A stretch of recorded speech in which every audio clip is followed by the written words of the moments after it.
네, 반갑습니다. 정의당 원내대표 배진교입니다. 오늘은 최근 언론에도 일부 보도가 되었습니다만 발전 5사 하청 비정규직 노동자들에게 가해진 부당한 임금 삭감의 현실을 국민 여러분들께 알려드리고자 기자회견을 진행하게 되었습니다.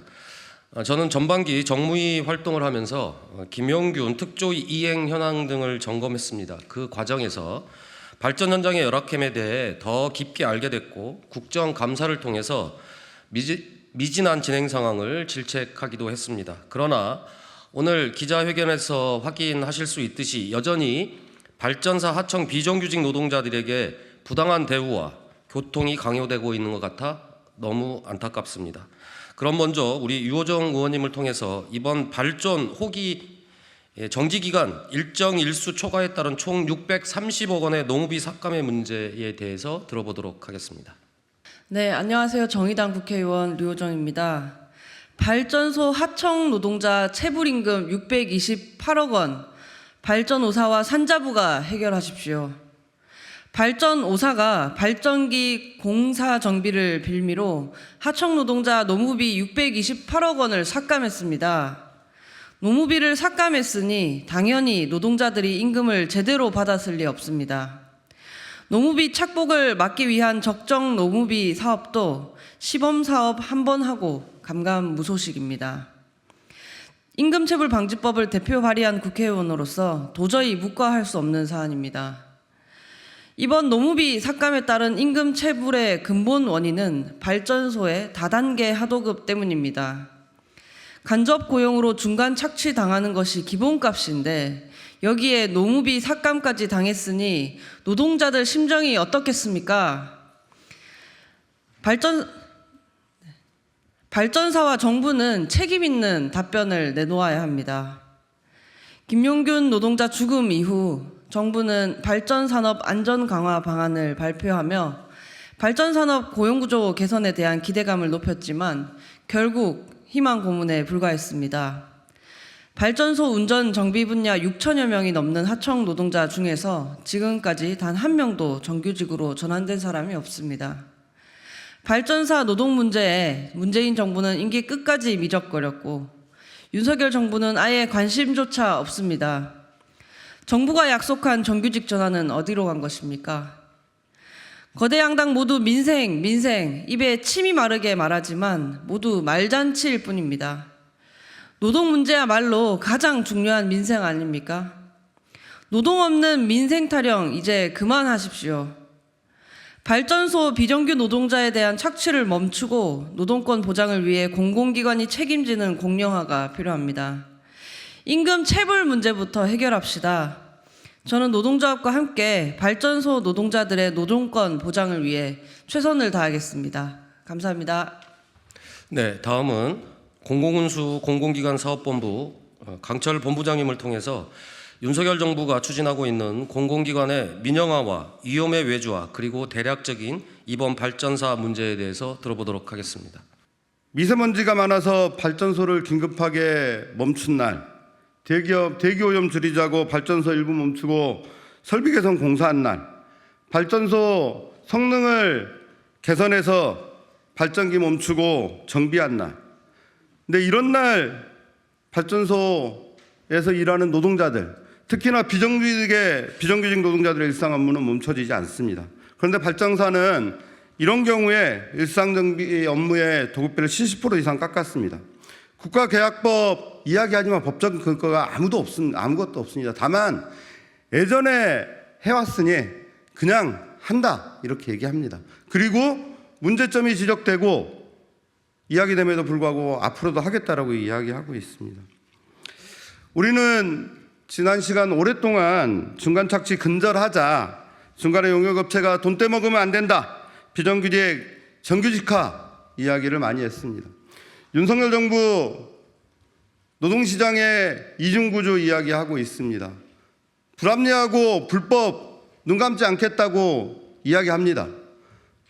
그런데 발전소 노동자들의 비정규직 노동자들의 600억 임금 떼먹는 이 현실 눈 감고 무엇으로 노동시장의 이중구조를 해소하겠다라고 이야기할 수 있겠습니까? 불합리하고 불법적인 거 눈 감지 않겠다고 했는데 당장 이것부터 해결해야 됩니다. 특히나 윤석열 정부는 민영화 공공기관 더 이상 민영화하지 않겠다고 이야기하고 있습니다. 하지만 윤석열 정부의 온갖 정책은 공공기관을 축소하고 공공부문 축소하고 민간 시장에 맡기고 민간을 활성화하는 것에 모든 것이 초점에 맞춰져 있습니다. 철도 민영화 지속적으로 추진하고 있고 건강보험의 보장성은 줄이고 민간보험의 사적보험을 늘리라고 이야기하고 있고 국민연금 보장성을 축소해서 사적연금 시장이 더욱더 활성화되고 있는 게 지금의 실정입니다. 전기, 가스 또한 마찬가지입니다. 공공부문의 역할은 점점 축소하고 있고 민간 발전사들, 민간 전기 생산 소매 도매업자들은 떼돈을 벌고 있는 현실입니다. 이 모든 문제에 맞서 공공부문이 진짜 국민을 위해 유지되기 위한 그리고 공기업 민영화를 저지하기 위함 그리고 거기에서 일하고 있는 하청 노동자들이 직접 고용돼서 더욱더 본연의 업무에 충실하고 안전하게 일할 수 있고 공공부문의 공공성을 더욱더 높이기 위해서 공공수노조는 현장에 있는 노동자들과 함께 싸우겠습니다. 마지막으로 한전 발전 5사에게 다시 한번 이야기합니다. 빨리 미지급 임금 600억이 넘는 임금 지급하고 발전사 비정규직 노동자들 직접 고용하시기 바랍니다. 그러지 않으면 현장 노동자들과 공공운수 노동자들의 거대한 저항에 부딪히게 될 것입니다. 감사합니다. 네, 감사합니다. 다음은 한국발전기술지부 신대원 지부장님으로부터 경상정비 계약의 노무비 감액 특수조건 문제점과 원화청사의 구조적인 문제에 대해서 들어보도록 하겠습니다. 네, 안녕하십니까. 한국발전기술 지부장 신대원이라고 합니다. 김영균 노동자가 사망한 지 어느덧 5년이 돼가고 있습니다. 근데 발전 현장은 그렇게 나아진 것은 그다지 없어 보이기도 합니다. 2019년에 발전사는 경상정비 계약 특수조건을 협력회사에 강제를 하게 됩니다. 핵심은 발전기가 180일 이상 정지하게 되면 공사 금액, 즉 노후비를 70% 감액하겠다는 것입니다. 협력회사에 주는 공사 금액이 과하다고 판단했기 때문입니다. 2019년 10월부터 2021년 11월까지 2년 1개월 동안 남동발전 삼천포 사업소 6호기 발전기는 환경설비 개선공사로 장기 정지를 하게 됩니다. 당초 1년을 계획한 개선공사가 시공사인 건설업체 부도, 비리 등으로 오랜 기간 지연되면서 경상정비 협력사인 한국발전기술은 노무비가 70%가 감액되게 됩니다. 장기 정지 기간 동안에도 우리 하청 노동자들은 정상 출근하고 업무를 수행하였습니다. 남동발전의 기책임이 분명한데도 불구하고 부당하고 불공정하게 한국발전기술에게 비용 절감과 고통을 전가한 것입니다. 원청사인 남동발전은 이러한 일에 대해서 감사를 전혀 받지 않았습니다. 근원적으로 노무비 지급에 대한 원화청사가 도급 계약을 위반한 것을 지적하고자 합니다.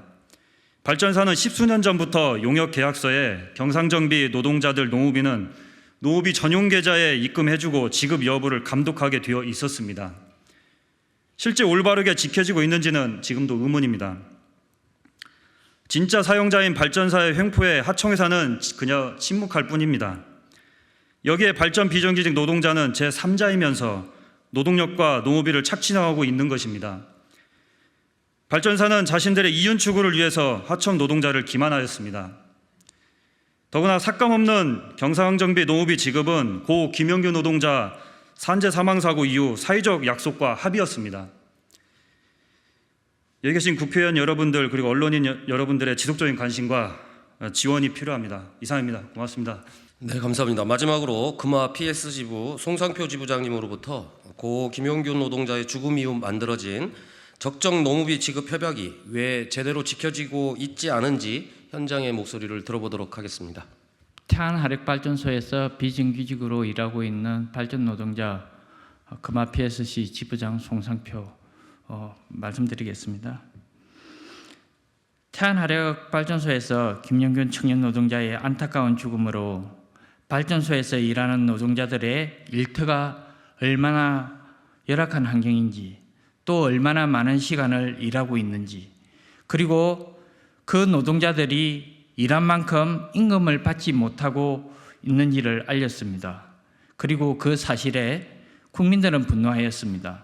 그래서 협력사 노동자에게 책정되어 있는 노무비를 지급하지 않고 협력업체 관리비와 협력업체의 이익으로 가져가는 잘못된 구조를 없애기 위해 노무비 전용 계좌를 만들었습니다. 그리고 발전소 경상정비를 하는 협력업체 노동자들의 열악한 처우를 개선하기 위해 공사 금액의 5%를 2년간 한시적으로 경상정비 노동자들에게 별도로 추가 지급하고 그 2년 동안 처우 개선비가 반영된 발전노임 단가를 신설하여 노동자에게 적정 노무비를 지급하는 구조를 만들기를 사회적 합의를 하였습니다. 또한 발전 5사는 8개 협력사와 발전산업 노동자 처우 개선을 위한 적정 노무비 지급 시범사업 협약을 체결하고 협력업체에게도 그 의무를 다하게 하여 협력사 노동자에게 노무비가 삭감되지 않고 노동자에게 적정 노무비가 제대로 지급되는 것을 보장하였습니다. 하지만 사업기간이 1년 하고도 반년이 지나가고 발전노임 단가 연구 용역도 마무리되었지만 약속했던 일부 발전사는 발전소에서 일하는 노동자의 적정 노무비를 제대로 지급되지 않고 있습니다. 그 금액이 무려 44억이나 됩니다. 발전사는 대한상사중재원에 중재를 하라는 입장이지만 민간 협력사는 갑을관계로 어렵다는 이야기를 합니다. 발전 5사는 민간 협력사에게 적정 노무비 지급에 대한 협약까지 하면서 지급 보장을 시켜놓고는 정작 본인들은 약속 이행을 하지 않고 있는 것입니다. 그리고 같은 발전소에서 일하고 있는 노동자 하더라도 수의계약과 경쟁입찰에 대한 적정 노무비가 차이가 납니다. 처우 개선비 5%가 반영된 발전 노임 단가가 신설되었다면 적정 노무비 차이가 발생되지 않았을 건데 같은 발전사 현장에서 일하지만 수의계약이냐 경쟁입찰이냐에 따라 노동자가 받는 적정 노무비는 달라지는 것입니다. 발전 5사는 협력사 노동자에게 적정 노무비에 대한 사회적 합의 이행과 2022년 적정 노무비 미지급분을 조속히 지급을 요구합니다. 또한 최소한 노동자 인건비에서는 낙탈료를 적용하지 않고 지급해야 합니다. 평균적으로 수의계약은 85%, 경쟁입찰은 75%에서 80% 사이에서 낙탈되고 있어 앞으로 경쟁입찰 시 낙탈료를 적용한다면 노무비 80%를 보장하더라도 오히려 노무비가 삭감되는 현상이 발생하게 됩니다. 그래서 노동자들의 이러한 요구는 너무나도 당연한 것입니다. 만약 적정 노무비에 대한 약속이 이행되지 않는다면 발전 노동자들은 하나 되어 현장에서 거리에서 투쟁할 것입니다. 감사합니다.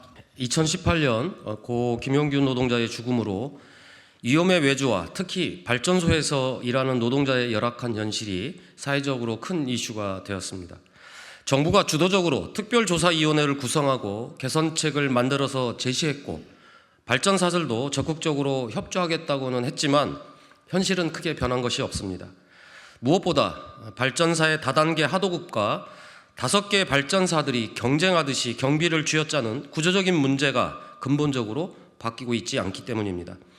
제가 원내대표가 된 후 지난 5월 24일 하청 노동자들의 임금 삭감 문제를 가지고 간담회를 진행했고 그 이후 적정 노무비를 지급하지 않던 두 곳 중 한 곳인 남부발전소는 내부 지급 규정을 만들겠다고 했습니다.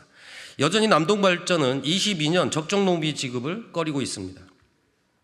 이제 발전사에게만 맡겨서는 이 문제를 해결할 수 없습니다. 정부와 산자부가 나서야 합니다. 관련해서 저희 의원실에서는 다음 주 산자부와의 면담을 진행할 계획이고 이 자리를 통해서 정부의 적극적인 대책 마련과 관련된 지침 마련을 요구할 계획입니다. 발전소 노동자들의 현실이 개선되는 그날까지 저와 정의당은 최선을 다하겠습니다. 이상으로 기자회견을 모두 마치도록 하겠습니다. 감사합니다.